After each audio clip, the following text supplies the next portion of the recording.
आपल्या सुमधूर आवाजानं रसिकांच्या मनावर अधिराज्य गाजवणाऱ्या ज्येष्ठ गायिका आशा भोसले यांचं मुंबईत निधन. संगीत क्षेत्रातील चिरतरुण सूर हरपल्याची भावना. नाट्यसंगीत, चित्रपटगीतं, लावणी यासह पाश्चात्य धाटणीच्या गीतांमध्येही आपला वेगळा ठसा उमटवणाऱ्या अष्टपैलू गायिकेच्या निधनानं संगीत क्षेत्रावर शोककळा. राष्ट्रपती, उपराष्ट्रपती, पंतप्रधान, गृहमंत्र्यांकडूनही शोकभावना व्यक्त. आशाताईंचा आवाज रसिकांच्या हृदयात सदैव रुंजी घालत राहील अशी भावना केली व्यक्त. राज्यपाल, मुख्यमंत्री, उपमुख्यमंत्र्यांसह मान्यवरांकडून शोक व्यक्त. संगीत विश्वातील सुरांची सम्राज्ञी काळाच्या पडद्याआड हरपल्याची भावना केली व्यक्त.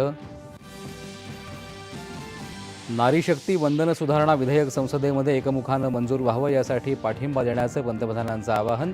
लोकसभा आणि राज्यसभेतल्या सर्व सभागृह पक्षनेत्यांना लिहिलं पत्र. अमेरिका आणि इराण यांच्यातील चर्चा कुठल्याही निष्कर्षाप्रत पोहोचण्यात अपयशी.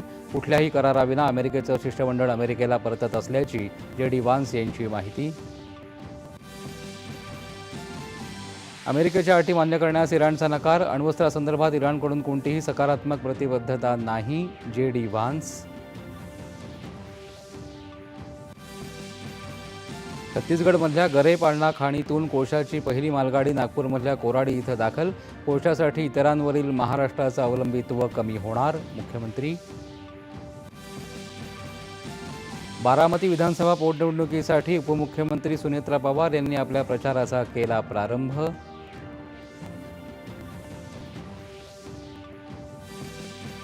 आणि अमेरिकेतल्या सिॲटल शहराच्या मध्यवर्ती भागात स्वामी विवेकानंद यांच्या पूर्णाकृती पुतळ्याचं अनावरण. नमस्कार.